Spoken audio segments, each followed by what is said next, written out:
En México desaparecen 10 niñas cada día. Pero esta historia es diferente. Esta no es una historia de desaparición, sino de traición, de una madre que nunca se rindió y de una verdad que tardó 3 años en salir a la luz. Me alegra que estés aquí.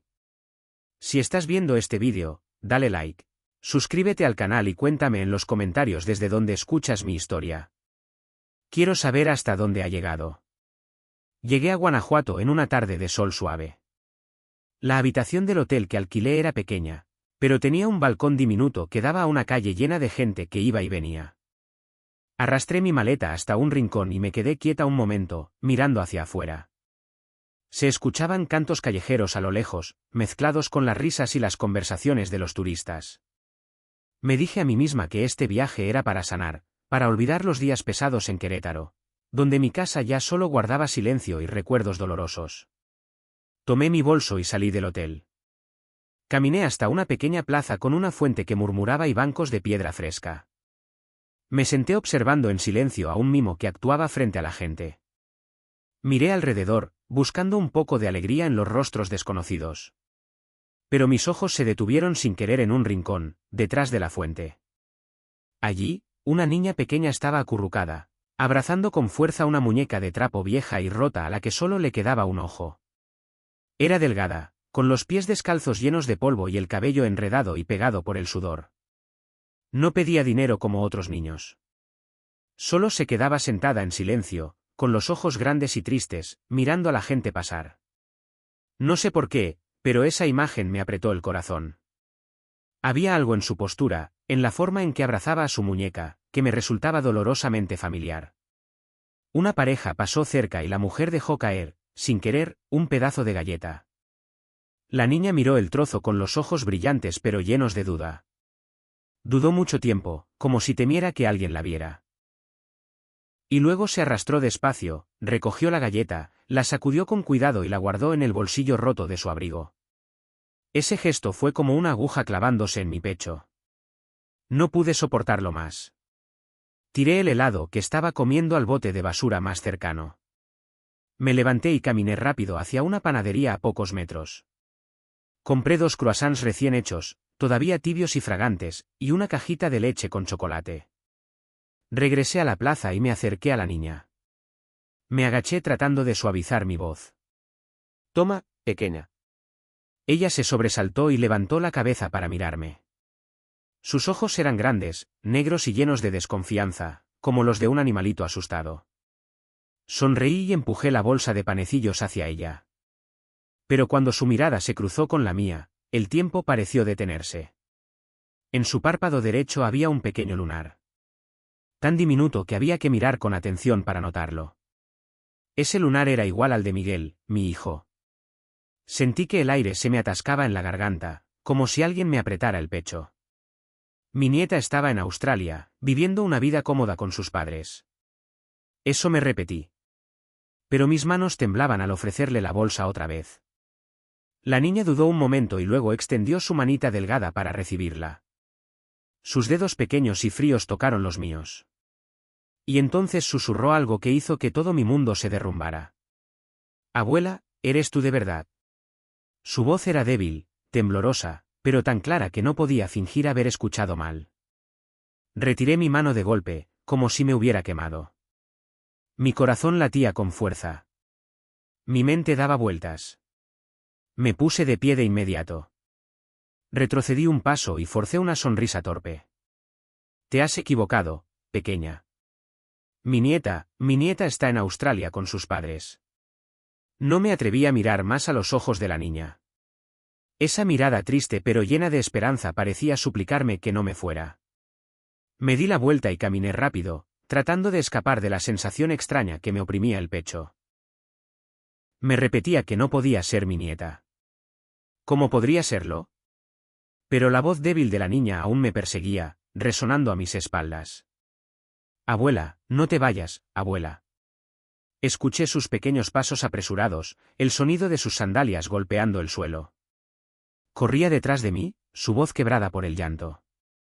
Me detuve en medio de un callejón estrecho, con el corazón hecho un nudo. La niña, delgada y de ojos grandes, seguía aferrada a la orilla de mi blusa, como si temiera que desapareciera si me soltaba. En mi mano, el mapa turístico arrugado ya no tenía ningún sentido. Las calles llenas de color, las melodías de los mariachis, todo se desdibujaba frente a esa mirada suplicante. Las lágrimas rodaban por su rostro sucio, pero no lloraba fuerte.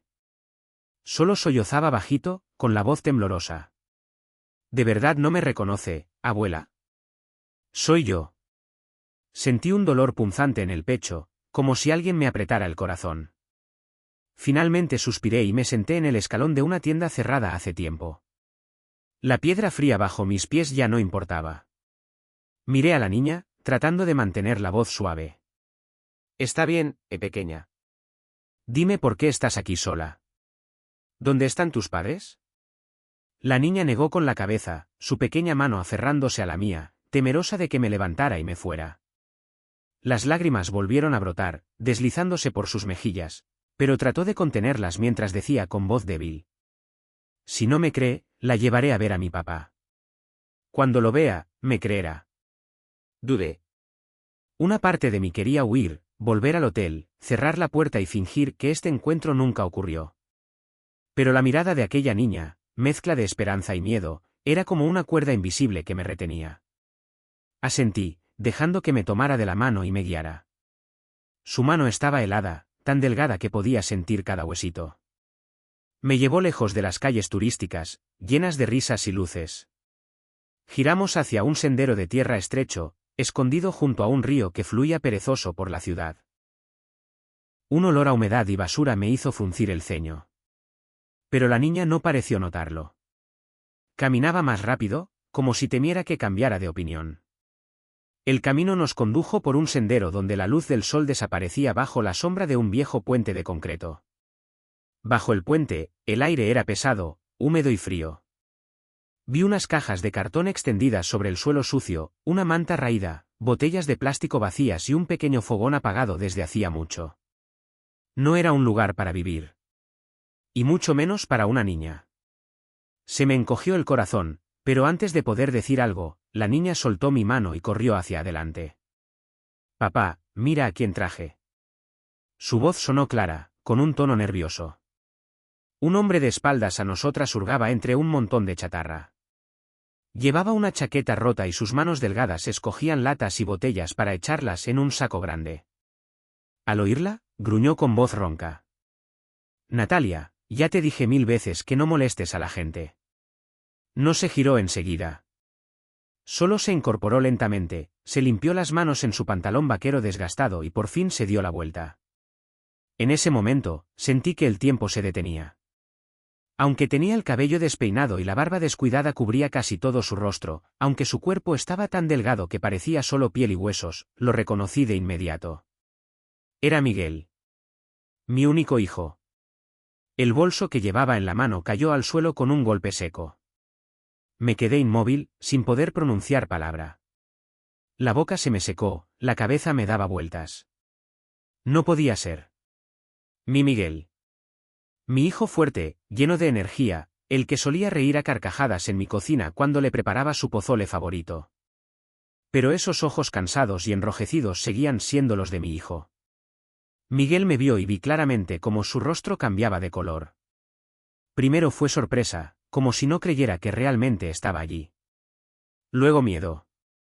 Y al final, una profunda vergüenza. Rápidamente empujó a Natalia detrás de él, protegiéndola por instinto. Bajó la cabeza y murmuró, casi en un susurro. Lo siento, no tenemos nada para darle. Por favor, váyase. Supe al instante que fingía no reconocerme. No quería que lo viera así. Harapiento, sucio, viviendo bajo un puente como un vagabundo. Pero no podía dejar que me alejara otra vez. Di un paso adelante, sin importar la tierra húmeda bajo mis pies. Mis piernas temblaban, pero no podía detenerme. Levanté la mano, queriendo tocar su rostro, asegurarme de que no era un sueño. Pero la mano se quedó suspendida en el aire, sin atreverse a tocar. Mi voz se quebró, llena de dolor. Miguel, ¿qué? ¿Qué te pasó, hijo? No pude contener las lágrimas. Durante 3 años viví con el dolor de haberlo perdido. y ahora estaba frente a mí. Pero en ese estado. No entendía. No podía comprender cómo todo había llegado a ser tan terrible. Al oír su nombre, Miguel pareció derrumbarse. El muro que había intentado levantar se desmoronó por completo. Alzó la cabeza, los ojos enrojecidos, llenos de lágrimas. Se arrodilló en el suelo, se tomó la cabeza entre las manos y con voz entrecortada por los sollozos, dijo: «Mamá, lo siento. Todo es culpa mía». Su llanto, aunque intentaba contenerlo, resonó bajo el puente silencioso. Natalia, asustada, lo miró y luego me miró a mí. Corrió hacia él, lo abrazó del hombro y dijo con voz temblorosa: «Papá, no llores, por favor. La abuela está aquí. Ella nos va a ayudar». «¿Verdad, abuela?». Minutos después estaba sentada sobre una piedra helada bajo el puente, mirando a Miguel mientras usaba la manga rota de su camisa para limpiar la cara sucia de Natalia. Sus manos temblaban, pero eran cuidadosas, como si temiera lastimarla.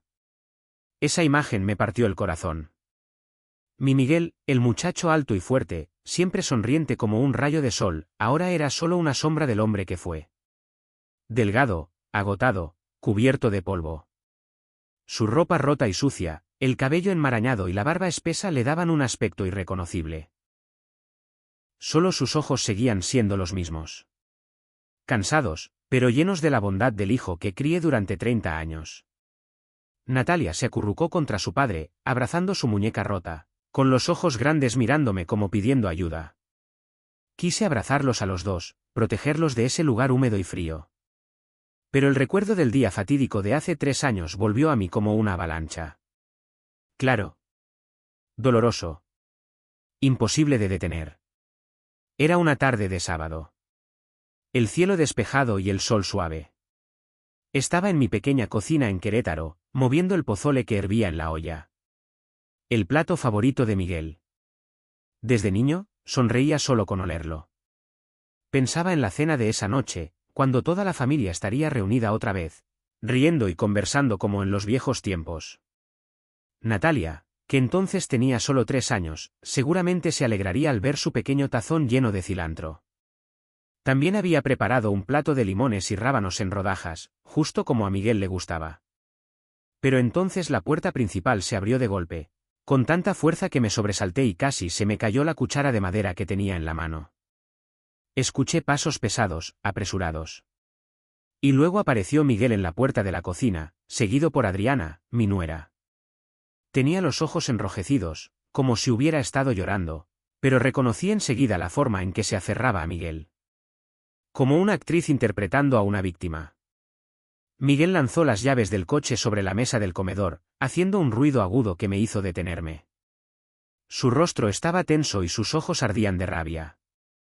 Una mirada que nunca antes había visto en mi hijo. «Mamá, ven. Tenemos que hablar», dijo con voz helada. Me limpié las manos en el delantal y salí al salón con el corazón ya intranquilo. «¿Qué pasa, Miguel? ¿Por qué estás tan alterado?». Traté de mantener mi voz tranquila, aunque algo dentro de mí presintió lo peor. No respondió enseguida. Solo se quedó ahí, con los puños apretados, hasta que de repente me señaló con el dedo. «Deja de fingir, mamá. ¿Por qué andas hablando mal de Adriana con la vecina? Dijiste que es floja, que no sabe cuidar a su hija y que solo gasta mi dinero, ¿verdad?». Su voz temblaba de furia. Pero lo que más me dolió fue su mirada. Llena de decepción y distancia. Me quedé helada, como si alguien me hubiera abofeteado con fuerza.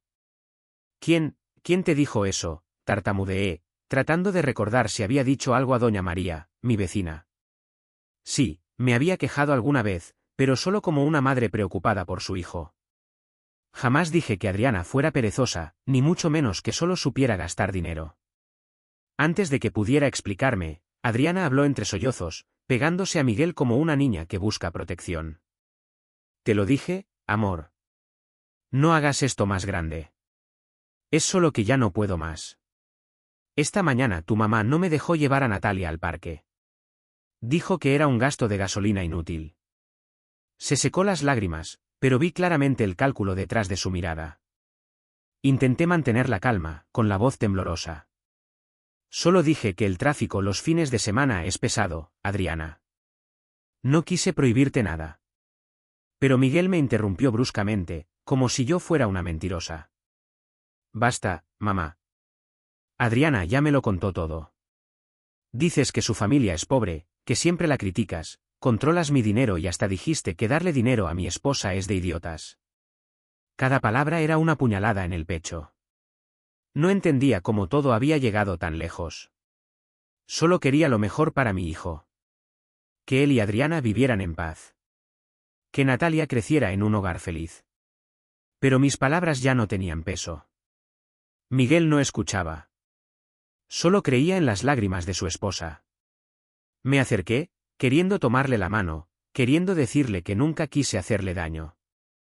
Pero él retrocedió, con una mirada fría, como si fuera una extraña y no su madre. Desde hoy no quiero que te metas más en mi vida, dijo entre dientes. Cada palabra como un martillo golpeando mi alma. Aunque me muera de hambre en la calle, no volveré a buscarte. Esa frase congeló mi corazón. Me quedé inmóvil en medio del salón, mientras el aroma del pozole en la cocina se volvía insípido, vacío, sin sentido. Miguel se dio la vuelta y tomó la mano de Adriana, subiendo directamente a la habitación. Escuché cómo se abría el armario, el ruido de cosas siendo arrojadas apresuradamente a una maleta. Corrí escaleras arriba y me quedé en la puerta, solo para presenciar una escena desgarradora. Miguel y Adriana empacaban ropa y pertenencias, como si no pudieran soportar permanecer un segundo más en esa casa. Natalia estaba acurrucada en la cama, abrazando su muñeca pequeña, llorando desconsoladamente de miedo. «Papá, ¿a dónde vamos?» «No quiero irme», sollozaba. Pero Adriana solo le pasaba más ropa a Miguel con frialdad, sin mirarme siquiera. Miguel tampoco dijo nada. Solo empacaba en silencio, evitando mi mirada. Minutos después bajaron juntos. Abrieron la puerta principal y salieron. El portazo resonó como un punto final. Ni siquiera tuve tiempo de abrazar a mi nieta por última vez. Natalia volteó, sus ojos grandes me miraron, pero la mano de Adriana la jaló y desapareció en la oscuridad. Las semanas siguientes viví como un fantasma. La casa, antes llena de risas, se volvió un lugar enorme y asfixiante, mente silencioso. Llamé a Miguel, pero no respondió. Le envié mensajes sin recibir respuesta. Fui a las casas de sus amigos, a lugares donde creí que podría estar.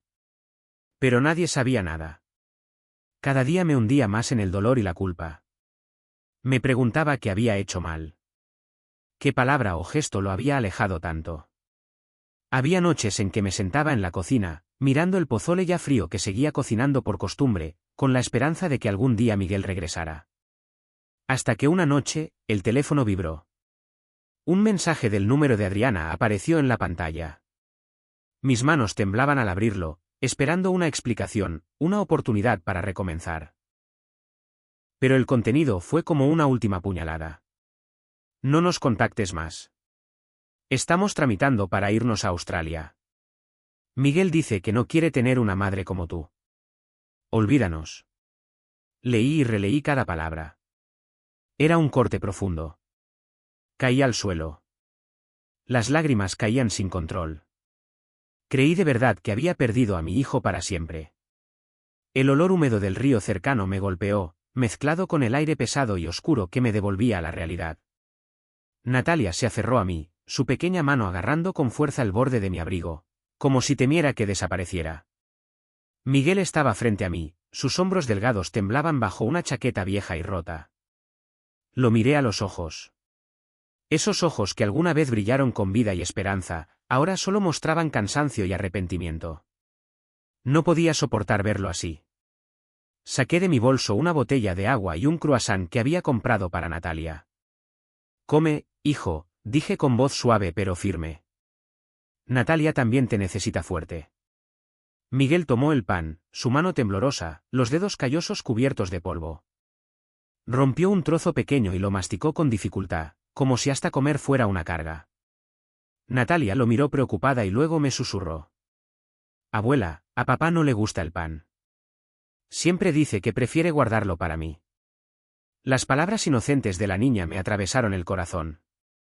Apreté su mano, conteniendo las lágrimas. Ya lo sé, mi amor. Pero ahora papá debe comer para tener fuerzas y llevarte a casa conmigo. Miré a Miguel directamente a los ojos. Mi voz temblaba, cargada de dolor. Adriana, ella me dijo que se irían a Australia. Dijo que tú no querías saber nada de mí. ¿Por qué? ¿Por qué has terminado así? Miguel necesitaba la verdad. Necesitaba entender que había convertido a mi hijo, antes tan orgulloso, en una sombra que vivía bajo un puente. Miguel bajó la cabeza, apretando el trozo de pan como si buscara valor. Tragó saliva. Su voz ronca empezó a contar, y cada palabra suya era una puñalada más en mi corazón. Ella tenía razón, mamá, empezó Miguel con la mirada fija en el suelo. El plan era ir a Australia. Adriana dijo que tenía un conocido allá, un viejo amigo que trabajaba en la construcción. Dijo que ellos se encargarían de darnos un buen trabajo. Una nueva vida. Yo le creí. Pensé que era una oportunidad para que Natalia tuviera un futuro mejor. Se detuvo un momento, respirando hondo, como si intentara contener el dolor. Para hacer los trámites más rápido, me pidió que firmara un montón de papeles. Dijo que era una autorización para que ella pudiera representar a la familia ante la embajada y demostrar solvencia económica. No leí con atención, mamá. Confié plenamente en ella. Sentí una oleada de ira, pero no hacia Miguel, sino hacia mí misma. Había visto las señales desde hacía tiempo. La forma en que Adriana siempre era dulce delante de mí, pero fría cuando yo no estaba. Cómo intentaba interponerse entre mi hijo y yo. Pero no hice nada, pensando que eran cosas pequeñas del matrimonio. Negué con la cabeza, con la voz temblorosa. ¿Y luego qué pasó, hijo? ¿Qué hizo ella? Miguel continuó, su voz cada vez más baja, como si cada palabra fuera una confesión dolorosa. Saqué todos mis ahorros, mamá. Vendí el coche. El que compramos juntos después de tantos años de esfuerzo. Le di todo a ella. Dijo que necesitaba el dinero para los documentos, los boletos de avión y los gastos iniciales en Australia. No dudé de nada. Pensé que lo hacía todo por nuestra familia. Soltó una risa amarga. Pero una semana antes del vuelo, recibí una citación del tribunal. Adriana había pedido el divorcio.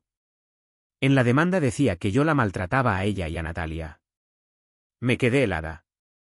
Sentí la sangre congelarse en mis venas. ¿Maltrato? Tú, casi grité, sin poder creer lo que oía.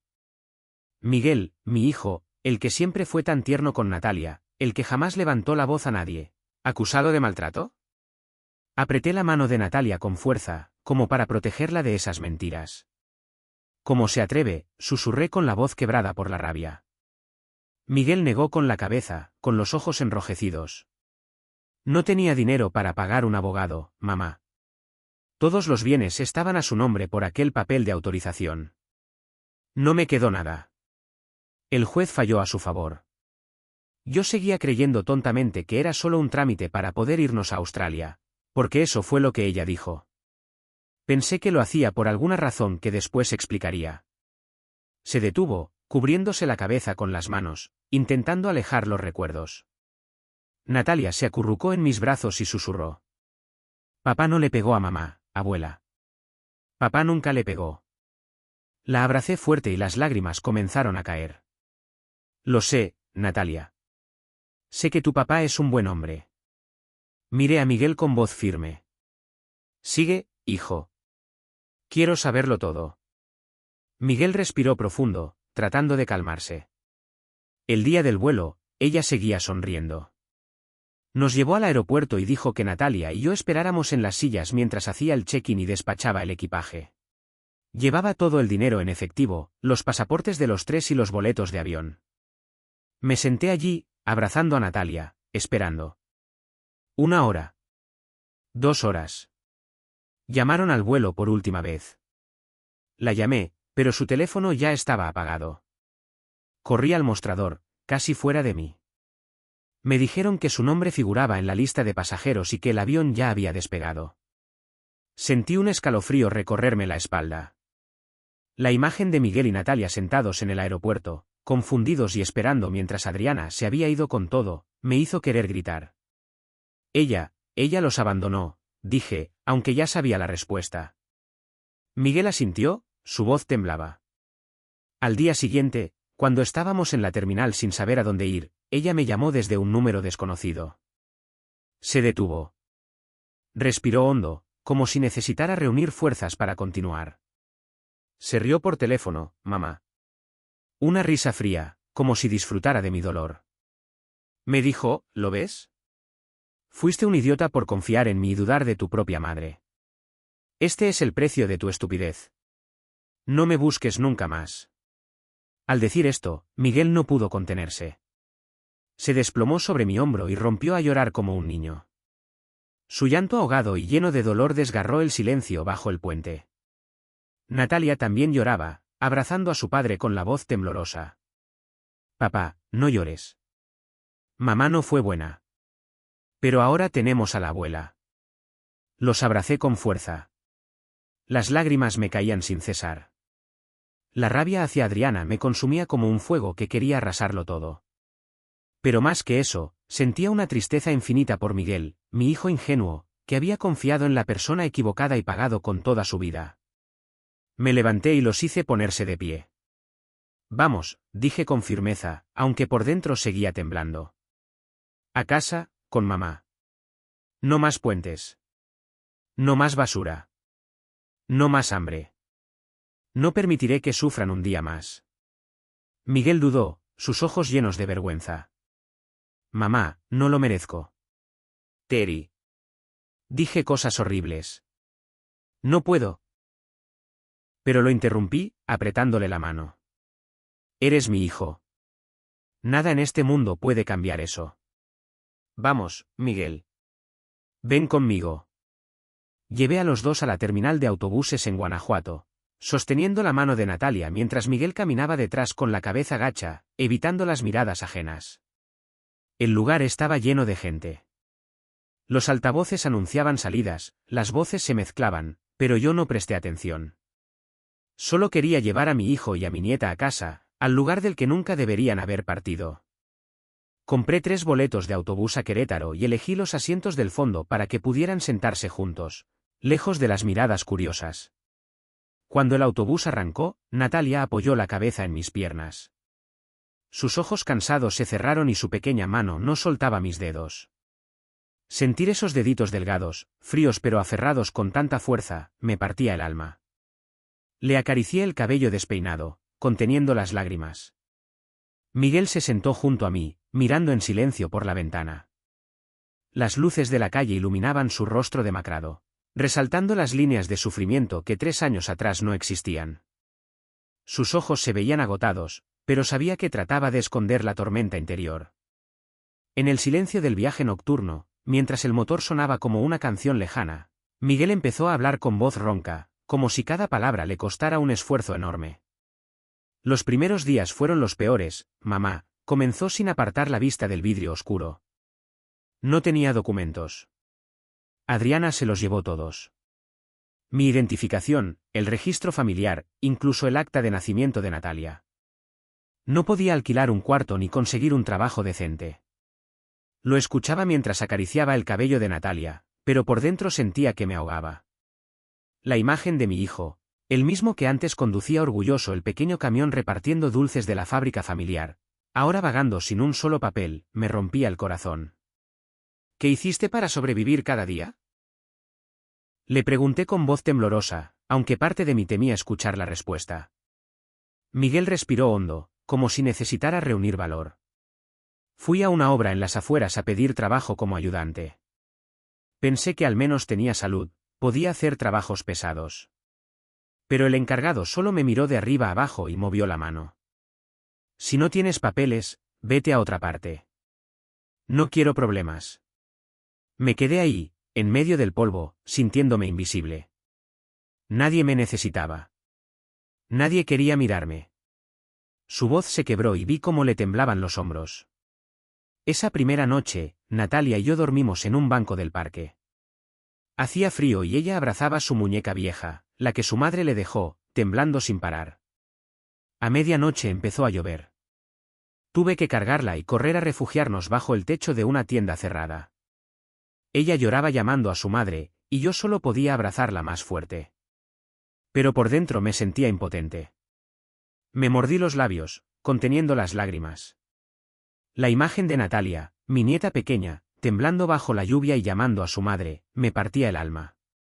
¿Por qué no me llamaste, Miguel?, susurré con la voz entrecortada. Con una sola llamada habría ido enseguida. Miguel me miró con los ojos enrojecidos. Quise hacerlo, mamá, dijo con tono lleno de remordimiento. Una vez encontré una moneda en la basura. Estuve mucho rato frente a un teléfono público con la moneda en la mano, temblando. Sabía que si te llamaba, vendrías enseguida. Pero entonces las palabras que dije aquel día volvieron a mi cabeza. Aunque me muera de hambre, nunca volveré a buscarte. El orgullo tonto y la vergüenza me detuvieron. Tenía miedo. Miedo de que me miraras con decepción.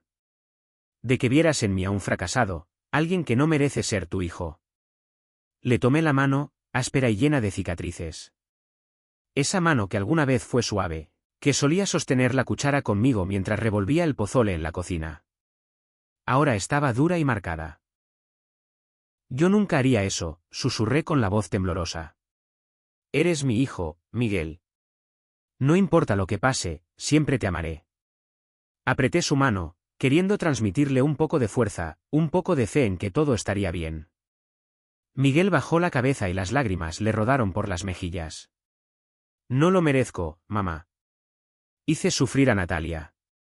Una vez tuvo fiebre muy alta. Deliraba llamando a su madre. No tenía dinero para llevarla al médico. Solo podía mojar un pañuelo en el río y ponerlo en su frente mientras rezaba. Pensé que la iba a perder. Su voz se quebró y Natalia, aunque dormía, se movió un poco, como si sintiera el dolor de su padre. Abracé a Natalia más fuerte y mis lágrimas cayeron sobre su cabello. Hiciste todo lo que pudiste, Miguel, dije tratando de mantener la voz firme. No abandonaste a Natalia, aunque todo estuviera en tu contra. Estoy orgullosa de ti por no rendirte. Sabía que mis palabras no borrarían su dolor, pero quería que entendiera que nunca lo culparía. Miguel siguió hablando con una voz cansada, cargada de pena. Un hombre sin hogar nos llevó bajo un puente. Dijo que al menos ahí no nos mojaría. Cada mañana dejaba a Natalia con una anciana que vendía billetes de lotería. Era buena, pero también pobre. Solo podía darle un poco de agua y pan. Luego yo recorría los callejones buscando botellas y latas para vender. Cuando había suerte, ganaba lo suficiente para comprar una cajita de leche y unos panes. Pero a veces no encontraba nada y teníamos que compartir un pedazo de pan duro del día anterior. Natalia nunca se quejaba. Solo abrazaba a su muñeca y decía, papá, mañana será un día mejor, ¿verdad? No pude contenerme más. Las lágrimas comenzaron a caer silenciosamente. Imaginé a Natalia, con solo 6 años, viviendo esos días, aprendiendo a soportar el hambre, el frío, cuando en realidad debería estar jugando, estudiando y creciendo en un hogar cálido. La miré dormir profundamente en mis brazos, su carita aún sucia pero tranquila. Es fuerte, Miguel, dije. Y tú también. Sobrevivieron. Ahora que mamá está aquí, todo será diferente. Cuando el autobús se detuvo en la estación de Querétaro, ya estaba amaneciendo. La luz del alba se extendía suavemente sobre las calles conocidas donde había vivido toda mi vida. Guié a padre e hija de regreso a casa, caminando por las calles aún vacías, mientras el aroma del pan recién horneado empezaba a flotar desde las panaderías. Miguel caminaba detrás de mí, vacilante, como si no se atreviera a creer que podía volver. Frente al portón de hierro de la casa, se detuvo y lo miró con duda en los ojos. Mamá, no sé si debería entrar, murmuró. Te hice daño. No merezco estar aquí. Abrí la cerradura, empujé la puerta y luego tomé su mano. Esta es tu casa, Miguel. Siempre lo será. El aroma familiar de harina y azúcar del pequeño taller de repostería detrás de la casa se mezcló con el aire como una cálida bienvenida. Natalia observaba con asombro la casa limpia y acogedora. Sus ojos brillaban, aunque aún había timidez en ellos. señaló el viejo sofá del salón y dijo en voz bajita. Papá, ¿podemos dormir aquí esta noche? La tomé en brazos y la abracé con fuerza, sintiendo su pequeño cuerpo temblar de emoción. No pude contener más las lágrimas que rodaron por mis mejillas. No solo esta noche, Natalia, dije con voz temblorosa pero firme. Desde ahora, esta es su casa. Nadie los echará nunca más. Miré a Miguel, que permanecía en el umbral con los ojos enrojecidos. Lo primero que hice fue preparar una bañera con agua caliente en el pequeño baño de la casa. Llevé a Natalia adentro con cuidado, ayudándola a quitarse la ropa vieja y sucia. Al ver su cuerpo delgado, las leves marcas moradas en sus brazos y piernas, sentí el corazón encogerse. La lavé con suavidad, temiendo lastimarla. Natalia se quedó quieta, con los ojos grandes, observándome. Sonrió tímidamente cuando la espuma se posó en su cabello. Abuela, el agua tibia se siente tan rica, susurró con una voz clara pero aún temerosa. Sonreí, intentando ocultar las lágrimas. Desde ahora podrás bañarte con agua caliente todos los días, Natalia, le dije acariciando su cabello mojado. En el armario encontré un vestido rosado pequeño y delicado que había comprado 2 años atrás, cuando todavía tenía la esperanza de que Natalia regresara algún día. Pensé que nunca lo usaría, pero al ver a la niña con el vestido puesto, radiante como una pequeña flor, sentí mi corazón llenarse de calor. Miguel también se bañó y se afeitó la barba espesa que le cubría el rostro. Cuando salió del baño, vestido con la ropa vieja de su padre, un poco grande pero limpia, casi no lo reconocí. Aunque seguía delgado, su mirada ya no tenía tanta oscuridad. Volvía a ser el hijo que solía reír a carcajadas en la cocina cuando le enseñaba a envolver los dulces de coco. Mamá, ¿me veo bien?, preguntó con voz insegura, temiendo mi juicio. Me acerqué, puse una mano en su hombro y sonreí. Sigues siendo el hijo guapo de mamá, dije con la voz entrecortada. Bajó la cabeza y sonrió apenas, pero pude ver que la culpa aún pesaba en su interior. La primera comida en la casa, después de 3 años de separación, preparé una gran olla de pozole, como en los viejos tiempos. El aroma del maíz, la carne de cerdo y los chiles secos llenaba la cocina como un recordatorio de los días en que la familia aún estaba completa. Natalia se sentó a la mesa. Sus ojos brillaron al ver el tazón de pozole lleno de cilantro. Comió 2 platos seguidos, exclamando entre bocados. Abuela, qué rico. Nunca había probado algo tan delicioso.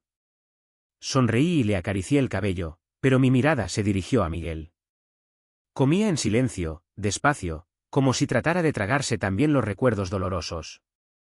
Vi sus hombros temblar levemente y supe que no solo estaba comiendo, sino intentando recuperar la sensación de pertenecer a este hogar. Mi casa, además de ser un lugar para vivir, también era el taller de dulces tradicionales. Dulces de la abuela, el negocio familiar que habíamos mantenido por 3 generaciones.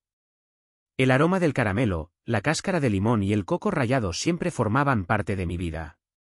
Al principio, Miguel se mantenía ocupado con pequeños trabajos en el taller. Barría el piso, cargaba sacos de azúcar y harina, trabajaba sin descanso, como si quisiera redimirse con esfuerzo físico. Lo dejaba hacerlo sin decir nada, pero cada vez que lo veía empapado en sudor, sentía un nudo en el pecho. Descansa un poco, hijo, le dije una tarde al verlo secarse la frente. Pero Miguel solo negó con la cabeza. Tengo que hacerlo, mamá. Te debo demasiado. Natalia, mientras tanto, se adaptó rápidamente. La inscribí en una escuela primaria cerca de casa.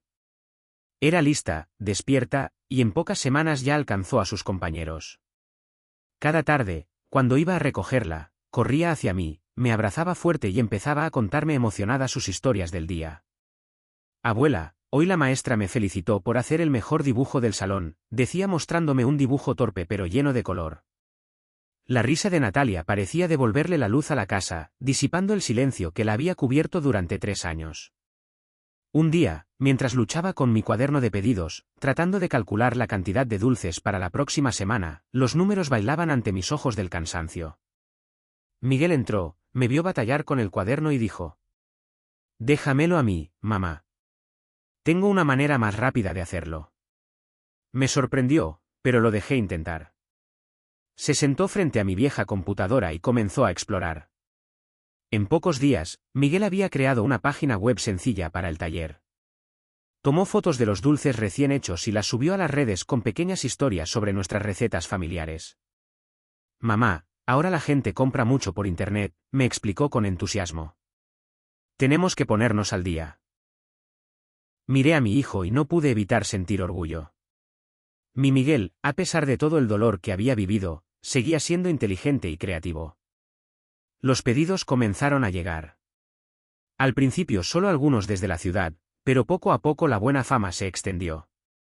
La gente hablaba de una marca familiar que no solo ofrecía dulces deliciosos, sino también una historia conmovedora de reencuentro. Miguel diseñó un nuevo empaque, simple pero profesional, con la imagen de una abuela haciendo dulces junto a una niña sonriente. Era Natalia y yo. Se contactó con servicios de entrega, amplió el negocio a otros estados, y pronto el teléfono no dejaba de sonar con nuevos pedidos. El taller volvió a llenarse de vida, como en los viejos tiempos.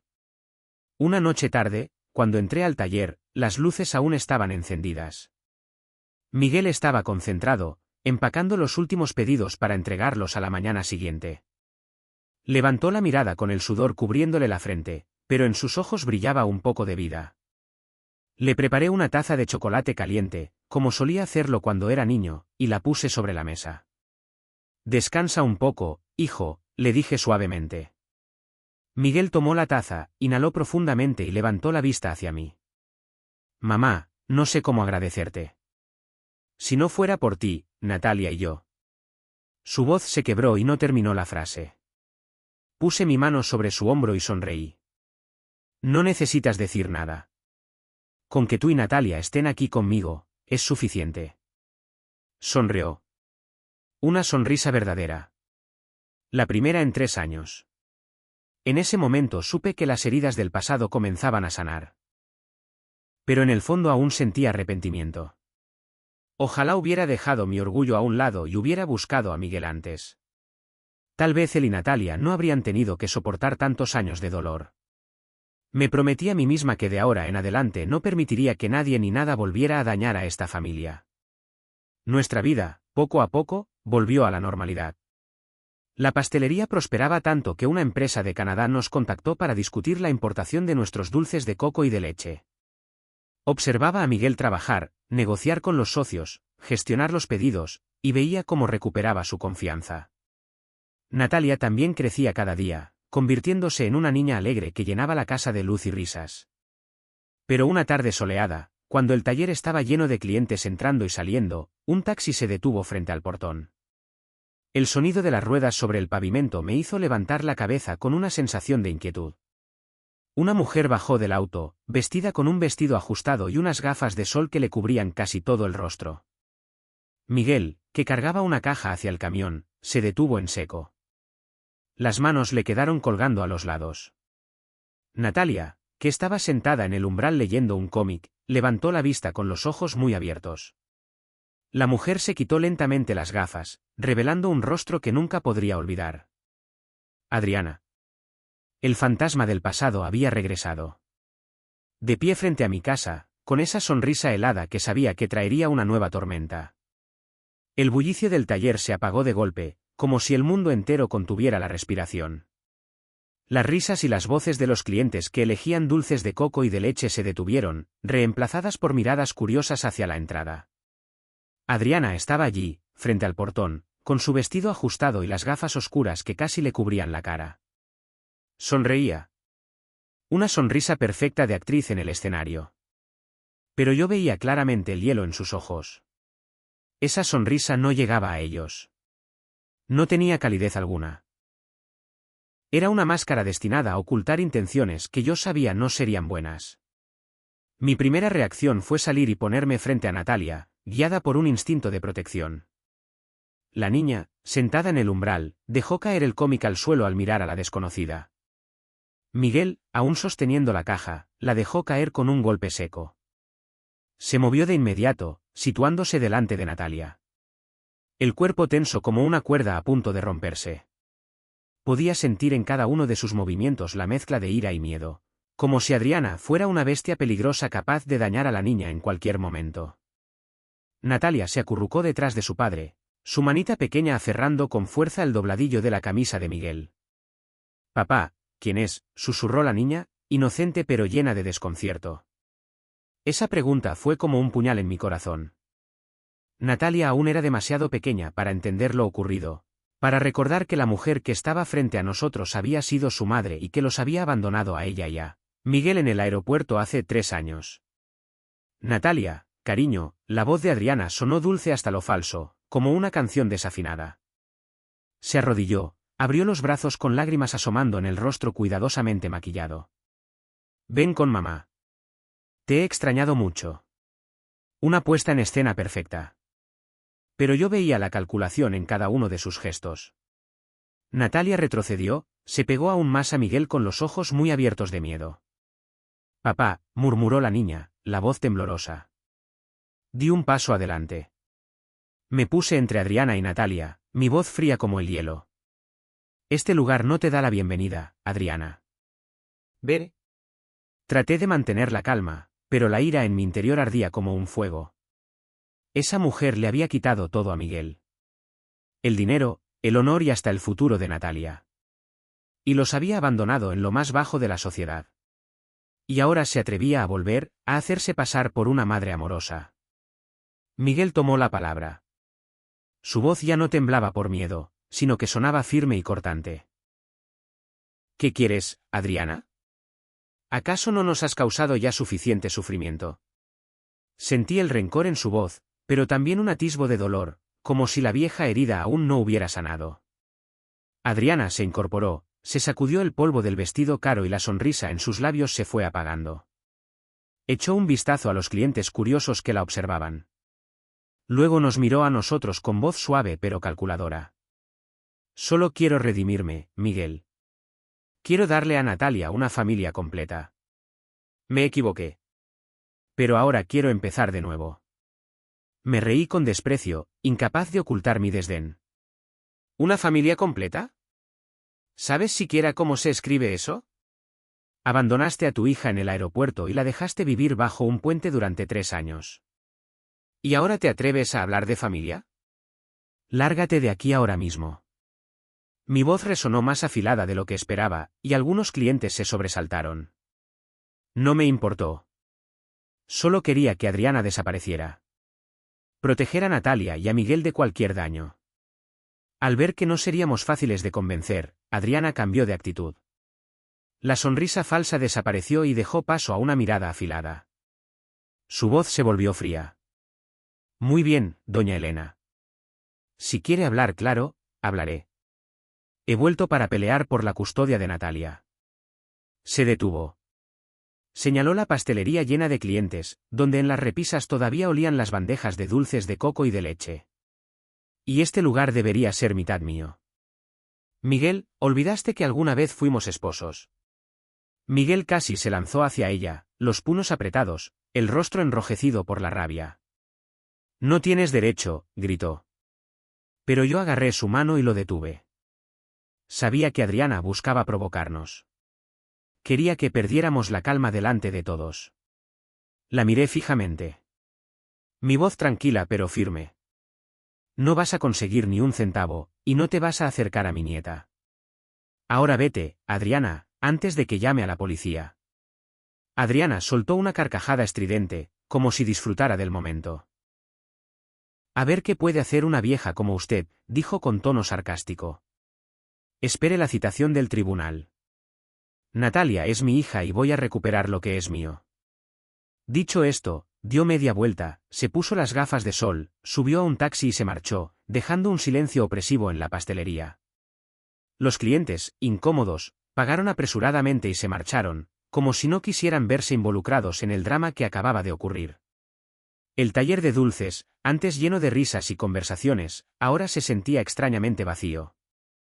Solo quedaban las bandejas de caramelos inmóviles sobre los estantes, y el aroma dulce parecía fuera de lugar. Miguel permanecía inmóvil, con las manos tan apretadas que los nudillos se habían puesto blancos. Vi cómo sus hombros temblaban, sin saber si era por rabia o por miedo. Natalia, aún escondida detrás de su padre, levantó la vista hacia mí y preguntó con voz baja. «Abuela, ella es mi mamá, ¿por qué dijo eso?». Me arrodillé, la abracé y traté de esconder la furia que hervía dentro de mí. No te preocupes, Natalia, susurré mientras acariciaba su cabello. La abuela y tu papá no dejarán que nadie te lleve. Te quedarás aquí con nosotros. Sí, la niña asintió, aunque sus ojos seguían llenos de confusión. Miré al cielo afuera. Nubes grises se acumulaban, cubriendo el sol brillante de la mañana. Se acercaba una tormenta, no solo afuera, sino también dentro de mí. Todo comenzó una mañana, unos días después, mientras revisaba los pedidos en la página web del taller. Apareció una notificación de un grupo de reseñas gastronómicas de la ciudad de Querétaro. Una cuenta llamada Mamá Primeriza había publicado. Advertencia a todos. Mi hijo tuvo dolor de estómago toda la noche después de comer los caramelos de coco del taller dulces de la abuela.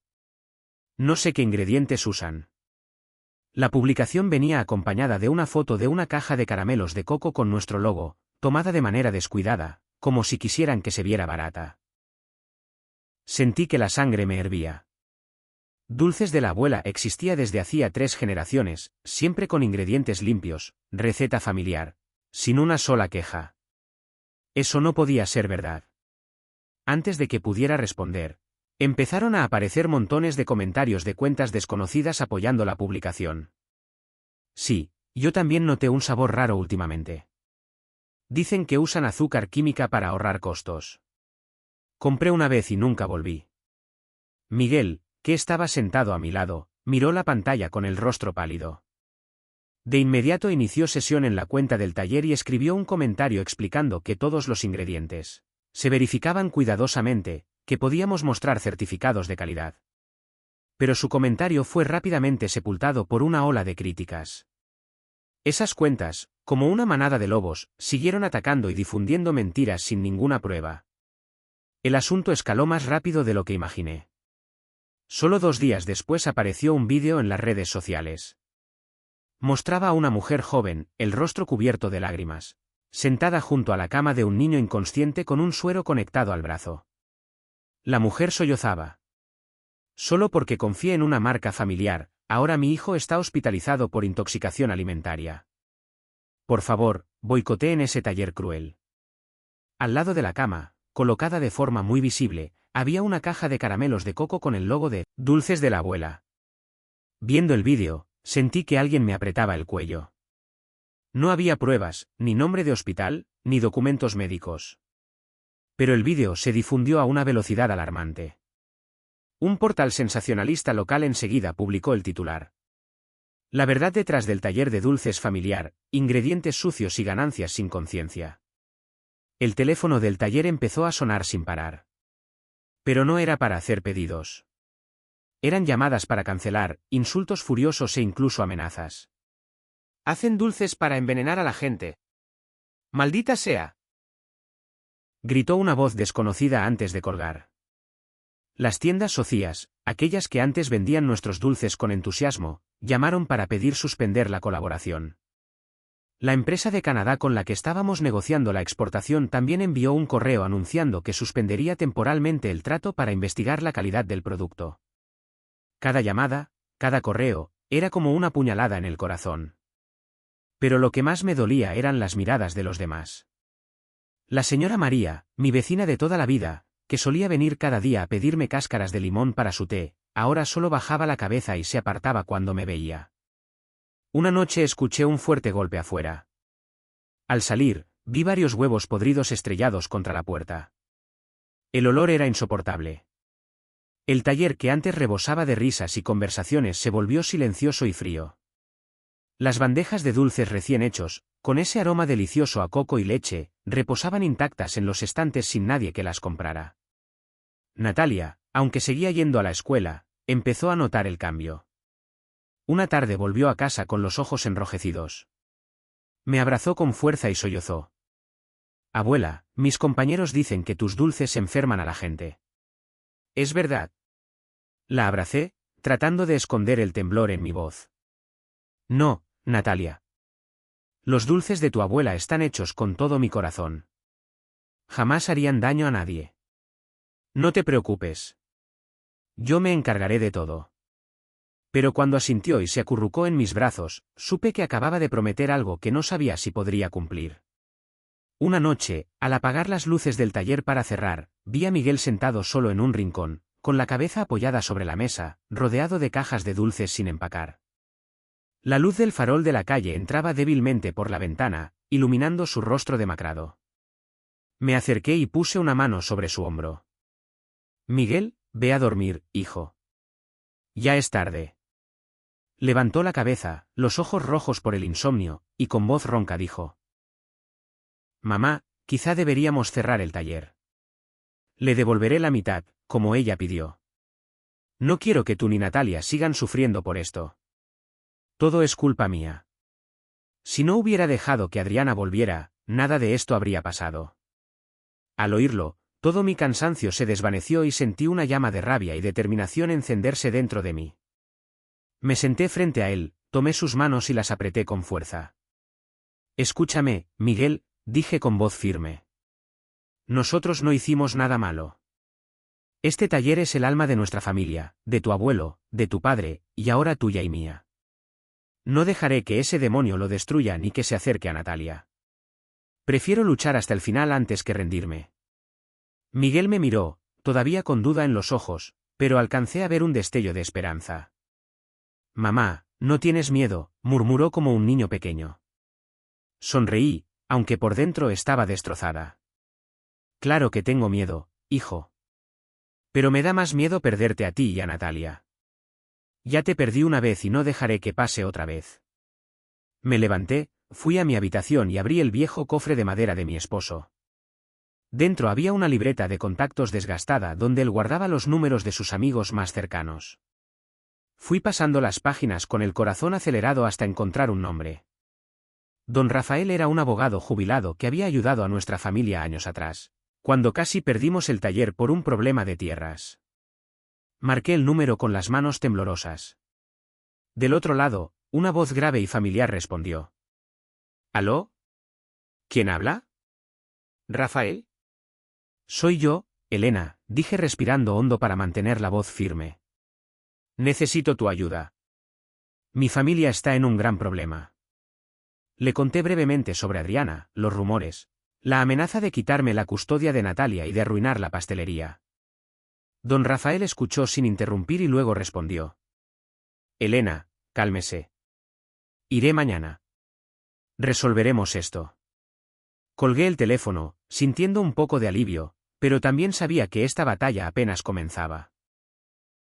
Afuera, las nubes grises seguían suspendidas, pero dentro de mí se encendía una nueva determinación.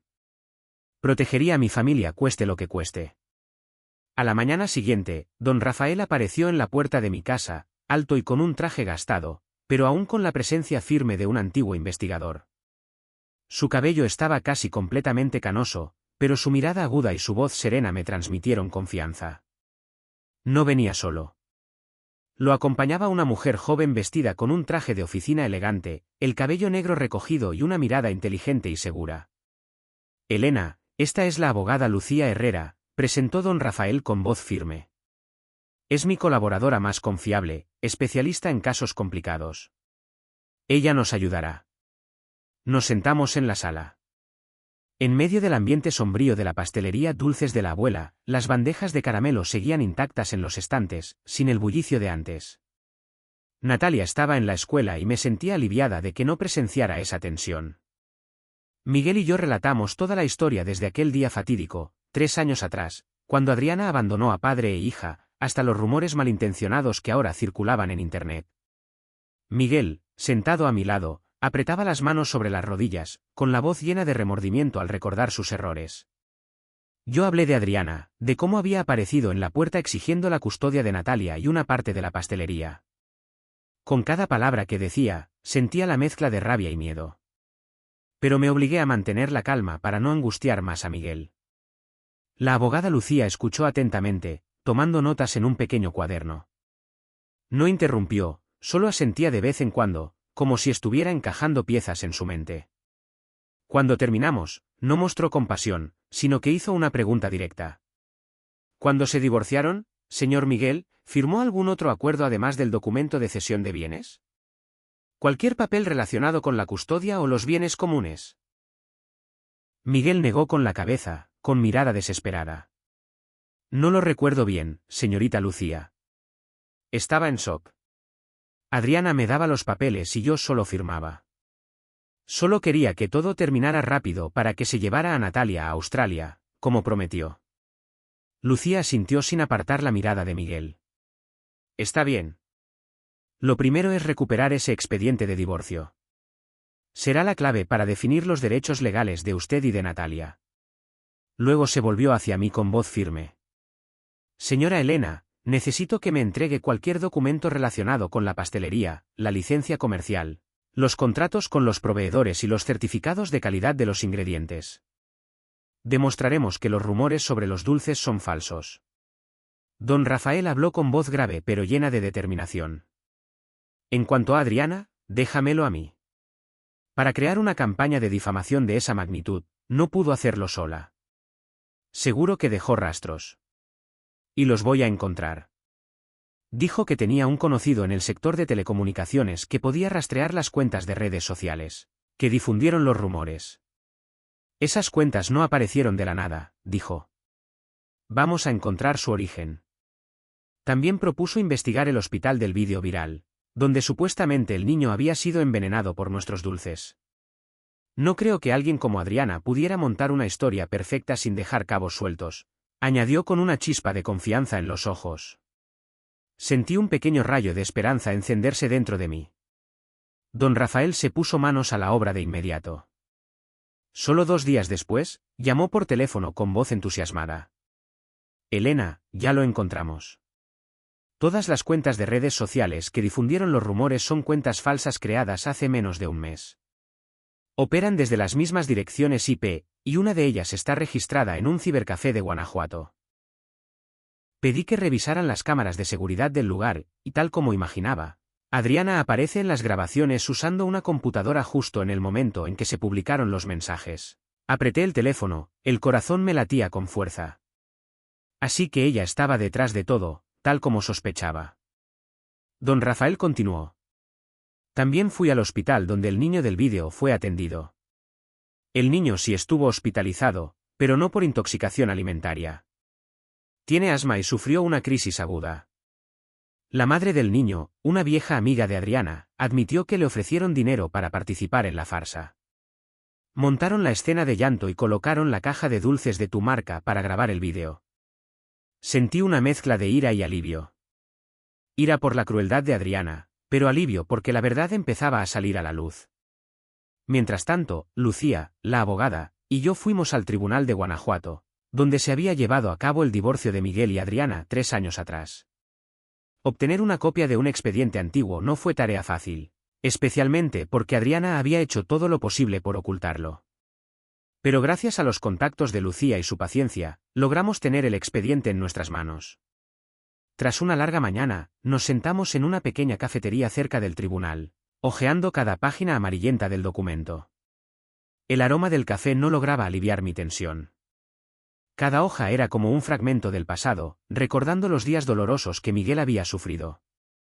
Entonces Lucía se detuvo en la última página, una hoja mecanografiada con letras tan pequeñas que tuvimos que entrecerrar los ojos para leerla.